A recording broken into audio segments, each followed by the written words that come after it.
অত্যন্ত নিন্দা জানাই। মায়ের জাতি, মা থেকে আমরা যে পৃথিবীতে আসি, সে যেই জাত হোক না কেন, নারীদের উপর যদি কখনো নির্যাতন নেমে আসে, এটা প্রতিটি ধর্মে আছে। এই নির্যাতন কখনো আল্লাহ বলেন, ভগবান বলেন, যীশু খ্রিস্ট বলেন, বৌদ্ধ বলেন, এটা সহ্য করে না। বাংলাদেশের কোন রাজনীতি প্রেক্ষাপট পরিবর্তন হলে হঠাৎ করে আমরা যারা এখানে সংখ্যালঘু রয়েছি, আমাদের এক কালো মেঘে ডেকে যায়।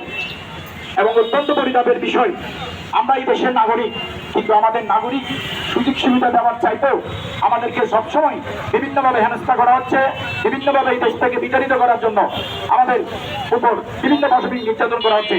আমি রাষ্ট্রের কাছে উদাত্ত আহ্বান জানাবো, আমরা এই দেশে জন্মেছি, এই দেশেই মরব।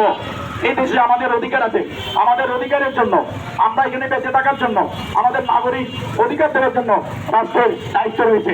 আপনারা রাষ্ট্রে শাসক যারাই থাকেন, আপনারা রাষ্ট্র চালাবেন। আমরা যদি নিরাপদে থাকতে পারি, আমাদের মা বোন নিরাপদে থাকতে পারে, তাহলে কি সুশৃঙ্খল সুন্দর বাংলাদেশ হবে। এই যে ঘটনাগুলো পৃথিবীর বিভিন্ন প্রান্তে চলে যাচ্ছে, তাহলে আমাদের দেশের ভাবমূর্তিগুলো নষ্ট হচ্ছে, এটা আমাদের লক্ষ্য পাওয়া উচিত।